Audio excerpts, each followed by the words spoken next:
আসসালামু আলাইকুম। সো আমি অলওয়েজ একটা কথাই বলি যে আমি ম্যাথে দুর্বল ছিলাম। তো ম্যাথ আবার খুব ক্লোজলি কানেক্টেড আরেকটা সাবজেক্টের সাথে, সেটা হলো ফিজিক্সের সাথে। কিন্তু আমি যখন আমার এইচএসসির পড়াশোনা প্রথম দিকে শুরু করি, আমি সবচেয়ে বেশি প্যারা খাইছিলাম ফিজিক্স নিয়ে। এবং যখন আমি এইচএসসির পড়াশোনা শেষ করি, I was one of the best students of physics in my whole district. অর্থাৎ দিনাজপুর জেলার মধ্যে 2018 সালে ফিজিক্সে মোটামুটি আমার কাছাকাছি মানুষজন ছিল যারা অলিম্পিয়াড দিত তারা, এবং আমি ফিজিক্স অলিম্পিয়াডেও চ্যাম্পিয়ন ছিলাম। সো এখন কথা হলো, কেমনে আমি একটা উইক স্টুডেন্ট থেকে, ফিজিক্সে উইক স্টুডেন্ট থেকে ফিজিক্সে মোটামুটি গোট লেভেলের প্রিপারেশন নিয়েছিলাম, ম্যাথ না পারা সত্ত্বেও, ম্যাথে দুর্বল হওয়া সত্ত্বেও, ফিজিক্সের বেসিক দুর্বল হওয়া সত্ত্বেও, সেটা আমি তোমাদের সাথে শেয়ার করব। সো আমি প্রথমে একটা গল্প দিয়ে শুরু করি, আমার দুর্বলতার গল্প। আমি তখন এনডিসিতে চান্স না পায় 3 মাস পরে এইচএসসির পড়াশোনা শুরু করছি। যদিও এটাতে কোনো যায় আসে না, পিছাই নেই খুব একটা, বাট মেজরিটি স্টুডেন্ট 1 থেকে 2টা চ্যাপ্টারে গেছিল, অর্থাৎ তাদের ভেক্টর পড়া হয়েছিল এবং গতিবিদ্যা পড়া হয়েছিল। এবং প্রথম দিন যখন আমি সালাম স্যারের কাছে প্রাইভেট পড়তে গেলাম, স্যার তখন মোটামুটি গতিবিদ্যার দিকে গেছে এবং স্যার তখন গতিবিদ্যা পড়াচ্ছে, স্পেসিফিক্যালি দ্য টপিক ওয়াজ প্রাস। সো স্যার যখন পড়াচ্ছে, এই পড়া তো আমার শুধুমাত্র মাথার যে ভিতর দিয়ে যাচ্ছে এমন না, মাথার এই যে এতটা উপর দিয়ে যাচ্ছে, আমার হাত মনে দেখাই যাচ্ছে না যে এত উপর দিয়ে যাচ্ছে। কারণ এত উপর দিয়ে যাওয়ার পরে আমি তো খুব টেনশনে পড়ে গেলাম। এবং ততদিনে দিনাজপুরের যারা টিচারগুলো বাসায় ভালো মতো পড়ায়, ওনারা অনেকে পড়ানো ছাড়ে দিছে, কারণ ওনাদের স্টুডেন্ট বুক হয়ে গেছে, আমি কোনো টিচারও পাচ্ছি না। সো আমি খুব হতাশ। এরপরে আমাদের সালাম স্যার, দিনাজপুরের ফিজিক্সের গোট, মানে যেই স্যারের মানে নাম শুনলে অনেক বুয়েটিয়ান মানে সম্মানে মাথায় হেঁট হয়ে যাবে, দিনাজপুরের বুয়েটিয়ান যারা, সেই সালাম স্যার ওপেন বুক এক্সাম নিত। স্যারের স্পেশালিটি এটা ছিল যে তোমাদের টাইম হলো আনলিমিটেড। চিন্তা করো, টাইম আনলিমিটেড এবং বইও খোলা, কিন্তু তোমাকে এক্সাম দিতে হবে। ওই সময় তো এআইটিআই ছিল না, বাট আমরা ওপেন বুক করেও খুব একটা কাজ করতে পারতাম না। সো আমার একটা বন্ধু সার্কেল ছিল, যে বন্ধু সার্কেলের 2জন বন্ধু মাত্র কুয়েটে চান্স পাইছিল, বাকি মনে হয় 6 থেকে 7জন আমরা প্রত্যেকেই বুয়েটে চান্স পাইছি পরে। সো সেই বন্ধু সার্কেল আমরা বসে এক্সাম দিতে আমি গেছিলাম। ওরা আমাকে প্রথম দিকে নিত না, বাট আমি জোর করে অলওয়েজ ভালো স্টুডেন্টের সাথে ঢুকতাম। তুই নিবি না মানে কি, আমাকে নিতে হবে মামা। তো প্রথম দিন এক্সামে আমাদের হলো একটা ম্যাথ ছিল, এখনো খেয়াল আছে, একটা আয়নিত 2টা পাত, হ্যাঁ, মানে 2টা পাতের মাঝখানে একটা চার্জ ডিফারেন্স আছে, 2টা আয়নিত পাত, এবং ওটার মাঝখান দিয়ে একটা ইলেকট্রন যাবে। সো ওই ইলেকট্রনটা একটা ফোর্স ফিল করবে, ওই ফোর্সটার কারণে ইলেকট্রনটার প্রাসের কি জানি একটা চাইছিল। এটা সম্ভবত রেসনি খালিদের বইতে আছে। মানে আমি আমি যে বিদেশি বই পড়তে নিষেধ করে, আমি নিজে প্রচুর বিদেশি বই পড়ছি দেখে তোমাকে বলছি, এত কঠিন ম্যাথ লাগে না। বাট স্যার মূলত আমাদের প্রবলেম সলভিং ক্যাপাবিলিটি ইনক্রিজ করার চেষ্টা করতো। সো ওই ম্যাথ আর কি দেখার পরে আমি জীবন নিয়ে অনেকক্ষণ চিন্তা করছি যে আসলে আমার পাশে যারা বসছিল ওরা ওরা মনে করো 3-4 ঘন্টা পরে এক্সাম দিয়ে বের হয়ে যাচ্ছে, আমি 3-4 ঘন্টা ধরে বইটই খুলো কোনোভাবে ম্যাথগুলো একটাও মিলাইতে পারতেছি না। সো ওই দিন আমি খুব হতাশ হয়ে গেলাম যে ভাই আসলে কেমনে কি করবো, মানে এদের সাথে আমি কি কম্পিট করবো, আমার তো পাস ফেল নিয়ে টানাটানি লেগে যাবে, চান্স পাওয়া তো অনেক পরের কথা। সো তখন আর কি আমি তারপরে বাসায় যেয়ে খুব ডিটেল প্রসেসে শুরু করলাম যে how can I make the greatest come back in physics, কীভাবে করতে পারি। সো তারপরে আমি গনে গনে টোটাল 5টা প্রসেস বা 5টা মেথড নির্বাচন করছিলাম, যেগুলো একে একে তোমাদের সামনে উপস্থাপন করি। প্রথমত আমি রাইটার ফিক্সিং করছিলাম। রাইটার ফিক্সিং বলতে আমি দেখতাম যে কেউ ইসাক করে, কেউ তপন করে, কেউ শেলু করে, কেউ প্রামাণিক করে, কেউ আবার এমনও রাইটার করে যেটা আমি জীবনে চোখে দেখি নাই। আবার দেখি কেউ ফান্ডামেন্টালস অফ ফিজিক্স পড়ে, কেউ ব্রিজলার অপটিক্স পড়ে, কেউ হলো রেসনি খালিডে পড়ে, কেউ পড়ে হলো আলেকজান্ডার সাদিকু, বা তারপরে বিভিন্ন রকম বই। ভাই মানে হেন কোনো বই নাই যেটি আমি পড়ি নাই বা দেখি নাই। সো আমি চিন্তা করলাম ভাই আমার জন্য তো 7টা রাইটার পড়া ইম্পসিবল, এটা আমি পারবো না। সো তখন আমি মার্কেটে যে একটা বই খুঁজে বের করলাম, সেটা হলো গাণিতিক পদার্থবিজ্ঞান। ওইখানে মোটামুটি মার্কেটের 16-17টা রাইটার আছে, যার মধ্যে মেজরিটি 3 থেকে 4টা রাইটারই ম্যাথ মেজরিটি হয়ে যায়, বাকিগুলা মানে সাব রাইটার থাকে। সো ওই বইটা কেনার পরে আমি যেটা চিন্তা করলাম যে আচ্ছা, স্যার যদি ম্যাথ দেয়, সেটা অ্যাডমিশনে হোক একাডেমিকে হোক, স্যার ম্যাথ দিবে বই থেকেই। এখন আমি আমার জন্য 5টা বই কিনে নিলে তো লাভ নাই, কারণ 5টা বইয়ে তো 5টা বইয়ের সলিউশন নাই, জাস্ট ম্যাথ দেওয়া আছে। ধরো শেলু স্যারের বই থেকে শেলু স্যারের ম্যাথই দেওয়া আছে, সলিউশন তো গাইড বইয়ে দেওয়া থাকবে। আমি চিন্তা করছিলাম যে গাণিতিক পদার্থবিজ্ঞান বইয়ের ভিতরে হেন কোনো ম্যাথ নাই যেটা আমি বাদ দিব না। এবং মজার কথা, রেসনি খালিডের ওই ম্যাথটাও গাণিতিক পদার্থবিজ্ঞানের একটা কাঞ্চিতে আমি খুঁজে পাইছিলাম, কোন জানের একটা রাইটার দিয়ে রাখছিল। সো ওইটা যখন আমি দেখছি, তখন আমি চিন্তা করছি ভাইয়া জ্যাকপট, যে আমি এই গাণিতিক পদার্থবিজ্ঞান বইটাকে সিদ্ধ করে খায় ফেলবো। তারপরে আল্লাহর অশেষ রহমতে আমি বাসায় একজন দিনাজপুরের অনন্ত গোট টিচার পাইছিলাম, বীরেন স্যার। দিনাজপুরের যারা পোলাপান তারা চিনবা, স্যার গোট, একদম পুরো লেভেলের গোট একটা টিচার। সো ওই বীরেন স্যারের কাছে পড়তে পড়তে ধীরে ধীরে আমার হলো আপগ্রেডেশনটা হয়েছিল। তার আগে আমি সাজিদুল করিম স্যারের কাছে পড়ছিলাম, বাট তারপরে হলো বীরেন স্যারের কাছে শিফট করছি। সো তখন আমি গাণিতিক পদার্থবিজ্ঞান বইটা খুব ডিটেলসে করা শুরু করলাম, এবং গাণিতিক পদার্থবিজ্ঞান বইটাতে যে সুবিধাটা ছিল আমি প্রথম দেখলাম that is the type wise method. যেমন ধরো ইসাক স্যারের বইতে তুমি গণহারে 60টা ম্যাথ পাবা, 60টা ম্যাথ কিন্তু 60 রকম, বা 2-3টা ম্যাথ আমার মিলে, আবার কিছু ম্যাথ মিলে না। মানে উনি কিন্তু ম্যাথ বই, যেমন কেতাব স্যারের ম্যাথ বই টাইপ ওয়াইজ লেখছে যে 1 নাম্বার কোশ্চেনটা প্রত্যেকটাই হলো বিপরীত ম্যাট্রিক্স, 2 নাম্বার কোশ্চেনটা প্রত্যেকটাই হলো নির্ণায়কের প্রমাণ, 4 নাম্বার কোশ্চেনটা সবগুলো হলো ক্রেমার রুল। কিন্তু ফিজিক্সের রাইটারগুলো কিন্তু এমনি লেখে না। সো আমি গাণিতিক পদার্থবিজ্ঞান বইটাতে খুলে দেখি যে ওরা প্রত্যেকবার একটা করে সূত্র আলোচনা করছে, সেই সূত্রটার আন্ডারে যে কটা রাইটারের ম্যাথ আছে সব করে দিছে, পরে মনে করো ওই রাইটারে যদি এক্সট্রা কোনো ম্যাথ থাকে সেটা দিছে।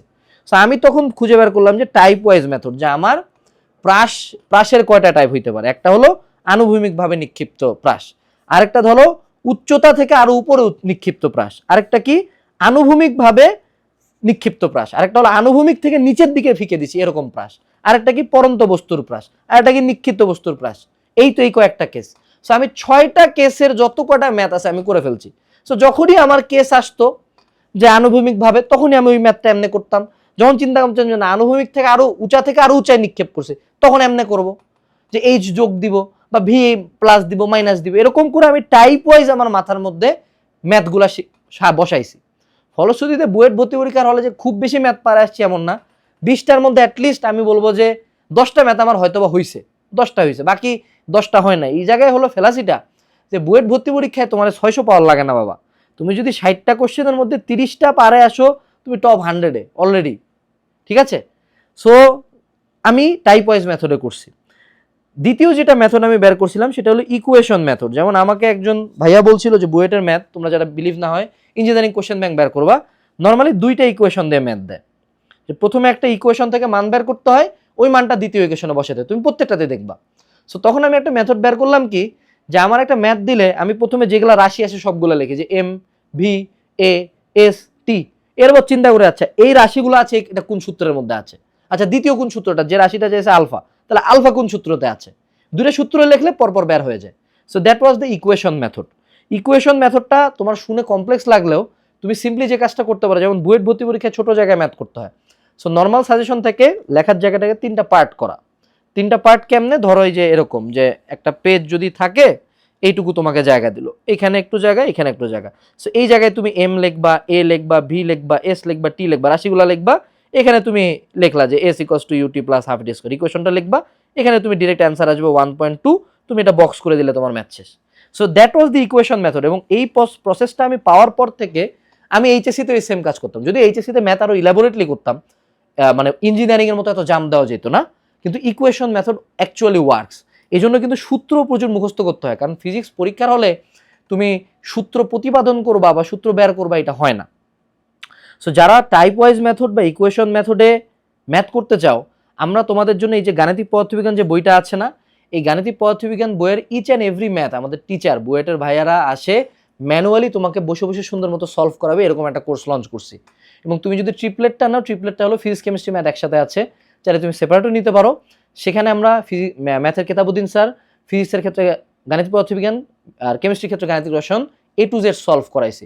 এবং আমি তোমাকে অ্যাসিওর করে বলতে পারি অনলাইনে পেইড বা ফ্রি কোনো প্রোগ্রামে কিন্তু এত পরিমাণে ম্যাথ কেউ করায় নাই। যে কোনো একাডেমিক ক্লাস যখন তুমি করতে চাও, কোনো সাইকেলে বা কোনো প্লেলিস্টে টিচার একটা থিওরি পড়ানোর পরে 3 থেকে 4টা ম্যাথ করায়, সেখানে আমরা অ্যাভারেজে এক একটা চ্যাপ্টারে 100 বা তারও বেশি ম্যাথ ইন্ডিভিজুয়ালি করাইছি। সো যারা ম্যাথ দুর্বল বা ম্যাথ করতে যায় আটকে যাও, এই প্রবলেমটা হয় যে থিওরি বুঝছি বাট ম্যাথ করতে পারি না, তাদের জন্য এই কোর্সটা একটা লাইফ সেভার। সো ডেসক্রিপশন থেকে অবশ্যই এই কোর্সটাতে এনরোল করতে পারো। খুব কম বাজেটে এটাতে এনরোল করলে তোমার এটা একটা কাইন্ড অফ অ্যাসেট হয়ে যাবে 1-2 বছরের জন্য। যখনই ম্যাথে আটকে যাবা, যে কোনো চ্যাপ্টারে ম্যাথ এক্সাম থাকবে, এই ক্লাসগুলো করে যায় তোমার কাইন্ড অফ রিভিশন হয়ে যাবে এবং তুমি ম্যাথ করতে পারবা। এরপরে আসো, সেটা হলো প্রগ্রেসিভ ওভারলোড মেথড। এটা যারা আমরা ইঞ্জিনিয়ারিং কোচিং করছি তাদের জন্য খুবই খুবই কার্যকরী ছিল, এবং এটা আসলে টিচাররা না জানে করাইতো, that was a process. So progressive overload কি, যখন তুমি জিমে যাও, জিমে যখন কেউ যায় তখন তাকে প্রথমে 5 কেজি তুলতে দেয়, তারপর যখন তার 5 কেজি শক্তি হয় তখন সে 10 কেজি মারে, তারপর যখন শক্তি হয় তখন 20 কেজি মারে, ধীরে ধীরে গ্র্যাজুয়ালি ওয়েটটা প্রগ্রেস করে। This is called progressive overload. এখন ম্যাথের ক্ষেত্রে, ফিজিক্সের ক্ষেত্রেও আমরা এই প্রগ্রেসিভ ওভারলোডটা করি। আমরা যেটা করতাম সেটা হলো যে তুমি দেখবা ফিজিক্সের সব ম্যাথ কিন্তু পরীক্ষার হলে আসবে না। যেমন একটা ম্যাথ ছিল উদ্ভাসের মেবি প্র্যাকটিস বুকে যে একটা রকেট আছে যেটা 0.6 বেগে যাচ্ছে, সেটার ভিতরে একটা বক্স আছে, বক্সটার ডাইমেনশন দেওয়া যে দৈর্ঘ্য প্রস্থ উচ্চতা এত, এইটার মধ্যে ধরো যে এত ঘনত্ব সম্পন্ন একটা তরল আছে, সেটার ভিতরে একটা সরল দোলক দেওয়া আছে, সরল দোলকের যে ববটা সেটার গোলাকার ব্যাসার্ধ হলো এত, এবং ওই বস্তুটার যে ববটা আছে সেটার ওজন হলো এত। তাইলে এখন যখন এই যে রকেটটা এই গতিতে চলতেছে, তখন এই সরল দোলকটার পর্যায়কাল কত হবে? এই ম্যাথটা তোমরা অনেকে খুঁজে পাবা। কথা হলো এই ম্যাথ কিয়ামতের দিনও বুয়েট ভর্তি পরীক্ষায় দিবে না, এটা স্বাভাবিক, এত অ্যাডভান্স ম্যাথ বুয়েট ভর্তি পরীক্ষা দেয় না। কিন্তু এই ম্যাথটা আমি প্রথমে করতামও না, প্রথমে আগে হলো আমি সরলদোলকের বেসিক ম্যাথ করবো যেগুলো বুয়েট ভর্তি পরীক্ষা বা অন্যান্য ভর্তি পরীক্ষায় আসে, বাট আমার ব্রেনকে তো পাওয়ারফুল করতে হবে, আমার মাসেলকে তো শক্ত করতে হবে। সেক্ষেত্রে তখন আমরা কিছু ম্যাথ এরকম খুঁজে বের করতাম যেগুলোতে প্রচুর এফোর্ট লাগতো, যেমন এই যে সালাম স্যারের ওপেন বুক এক্সামটা।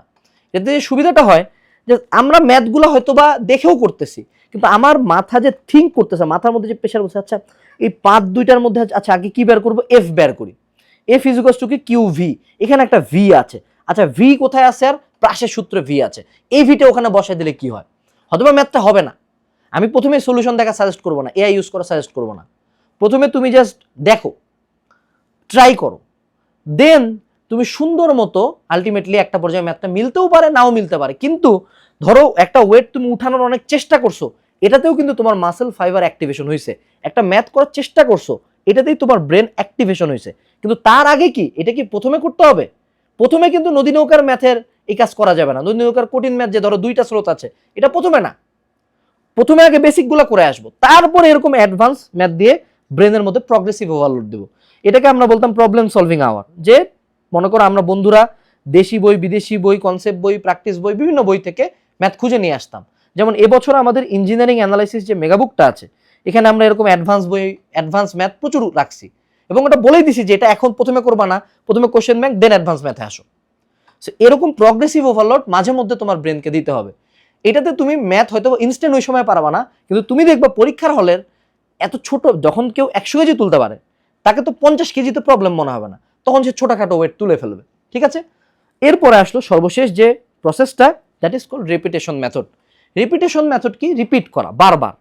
সো তোমরা যারা অনেকে বলো যে ভাইয়া ম্যাথ পারি না, ম্যাথ বুঝি না, একের পর এক টিচারের ক্লাস চেঞ্জ করে যাও, যে ভাইয়া প্রথমে এই টিচার জিপ্রান ভাইয়ের ক্লাস করলাম, তারপর মনির স্যারের ক্লাস করলাম, তারপর আরো একজন স্যারের ক্লাস করলাম, আলটিমেটলি এত ক্লাস করার দরকার পড়ে না। তুমি যেটা করো, তুমি সিম্পলি একটা ক্লাস করার পরে একই টাইপের 4 থেকে 5টা ম্যাথ করো। অর্থাৎ তুমি যখন ব্যাংকিং কোন করতেছো, একই ম্যাথ দরকার হলে দেখে দেখে 3বার করো, দেখে দেখে। জিনিসটা শুনে অ্যাবসার্ড লাগতে পারে, ভাই দেখে ম্যাথ করতে বলতেছে, হ্যাঁ বলতেছি। তুমি সিম্পলি ব্যাংকিং কোণের 4টা ম্যাথ পর্বত দেখে দেখে হুবহু লেখো, এরপরে তুমি পঞ্চম ম্যাথটা attempt now, majority of the time তুমি 5টা ম্যাথটা পারবা। কিন্তু তোমাদের প্রবলেম হইলো, তুমি আশা করো যে টিচার একটা ক্লাসে টিচার ম্যাথ করছে, ও কিভাবে আর বুঝতে পারছে যে tan θ = v² / rg বুঝছে, আবার sin θ = h/x এটাও ও বুঝতেছে, কিন্তু তুমি যখন ম্যাথ করো, ম্যাথ পড়ে তুমি কিন্তু রাশিগুলো ধরতে পারো না। রিজন হলো টিচার পারা তোমার করার মধ্যে ডিফারেন্স আছে। সো তুমি রিপিট করো যে কোনো ম্যাথের টাইপ, যেমন ফিজিক্সের ম্যাথ তো টাইপ ওয়াইজ ভাই, সিকিউ টাইপ ওয়াইজ তুমি একটা একটা ম্যাথ 3 থেকে 4বার করে করো, then you attempt the 5th math বা 4th ম্যাথ। তোমার যদি না মিলে আমার নাম তুলে নাম রাখিও, আমাকে তুমি কমেন্ট সেকশনে এসে গালি দিয়ে যাও। So that is the last method, repetition method. Overall এই টোটাল কাজগুলো যদি তুমি করতে থাকো, তোমার ডে বাই ডে কনফিডেন্স বাড়বে, এবং ডে বাই ডে তুমি ফিজিক্সের ম্যাথ বেশি পারবা, এবং this is a endless loop. একবার যখন তুমি ম্যাথ বেশি পারবা, তোমার কনফিডেন্স আরো বাড়বে, তুমি ফিজিক্স আরো বেশি করে করবা, তুমি আরো বেশি ম্যাথ পারবা, একটা সাইকেলের মধ্যে ঢুকে যায় তখন তোমরা। কিন্তু তুমি যদি শুধুমাত্র এটা ভাবো যে একের পর এক টিচার চেঞ্জ করব, একের পর এক ক্লাস করব, এবং আমি ম্যাথে ফিজিক্সে গোট হয়ে যাব, that is not the process. Physics math is a analytical subject, is those subject যেগুলোতে প্রবলেম সলভিং ইম্পর্টেন্ট, এবং প্রবলেম অন্য মানুষকে সলভ করতে দেখলে হয় না, প্রবলেম আমাকে সলভ করতে হয়। ইটস লাইক সুইমিং, অন্য কেউ সাঁতার কাটতেছে, এটার চেয়ে বেটার হয় যে আমি সাঁতার না কাটি, অ্যাটলিস্ট পানির মধ্যে হাঁটে বেড়াই, still that's more improvement for me to learn swimming. ঠিক আছে, সো এটুকুই ছিল আজকের ভিডিওতে। আশা করি এই পয়েন্টগুলো তোমরা নিজেদের ফিজিক্সের উন্নয়নে ইউজ করবা। আসসালামু আলাইকুম, টাটা।